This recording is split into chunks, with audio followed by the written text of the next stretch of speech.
So if you're using Terraform, you're basically an architect, right? You're building your entire infrastructure with code. But have you ever stopped and thought, how does it actually know what it built yesterday? How does it not just rebuild everything from scratch every single time? Well, we're about to pull back the curtain on the single most critical piece of the whole puzzle, the Terraform state file. All right, here's the game plan. First, we'll talk about what this secret memory actually is. Then we'll track the state file's life, from start to finish. After that, we'll get into the cool stuff, its hidden superpowers. We'll also cover why you need to be really careful with it. And finally, we'll wrap it all up by looking at it as the true blueprint for your infrastructure. Okay, Section 1, Terraform's secret memory. Let's get right to it. To really get why the state file is such a big deal, you gotta understand the core problem Terraform is trying to solve in the first place. So yeah, here's the central mystery, right? You spend all this time writing these beautiful HCL files that describe your perfect setup, your servers, your databases, the whole shebang. But when you run Terraform apply for the second, third, or 100th time, how in the world does it know not to just create all that stuff again? What's stopping it from just duplicating everything? Where's the memory? And the answer, my friends, is Terraform state. It's literally just a file, but think of it as a super detailed map. On one side, you have your code, the blueprint. On the other side, you have the real, live resources running in the cloud. The state file is the bridge that connects them. It's the absolute source of truth that says, hey, this piece of code right here, it corresponds to that specific server over there. So, how does this magic map even get created? Let's follow its journey, okay? We're going to see the state file's entire lifecycle from an empty folder all the way to a fully deployed setup. It all fits right into the workflow you already know and love. You write your config, you run init to grab your providers, and then come the big two, plan and apply. And it's really in that plan and apply dance where all the magic with the state file happens. Okay, so picture this. Brand new project. The very first time you run Terraform plan, what does it do? It goes looking for a state file. But there isn't one yet, so it compares your shiny new configuration code to an empty void. And the result is exactly what you'd expect. It says, hey, looks like we need to build one new thing. Simple as that. And now for the moment of truth. You see the plan, you like it, and you type yes and hit enter. In that instant, two critical things happen at the exact same time. One, Terraform reaches out to the cloud provider API and actually builds the resource. And two, it meticulously records everything it just did. This is the moment the state file is born. And you can see the result right here. It's so simple but so important. Before you run apply, your project directory is just your .tf files. But after that first successful run, boom, a new file pops into existence.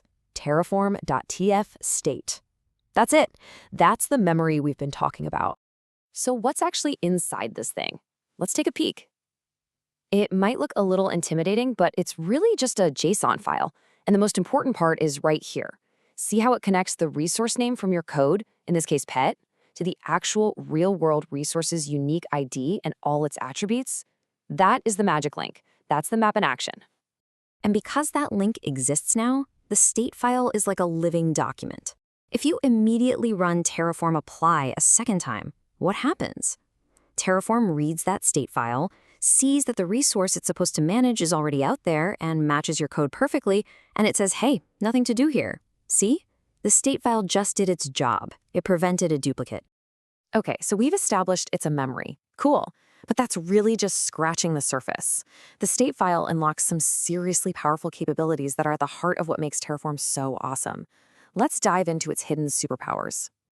We're going to focus on three big ones. First up, flawless dependency management. Then we'll talk about how it gives you some massive performance boosts.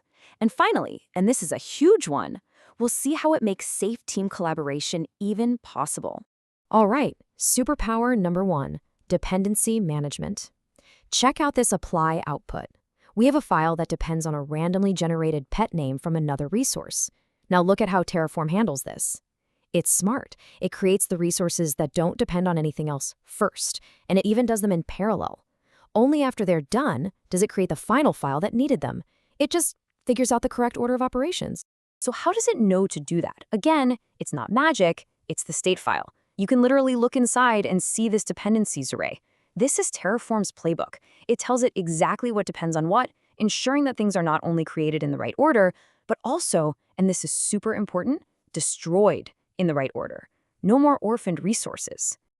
Next up, superpower number 2, performance. And this one's huge. Just imagine you're not managing one file, but thousands of resources, an entire production environment.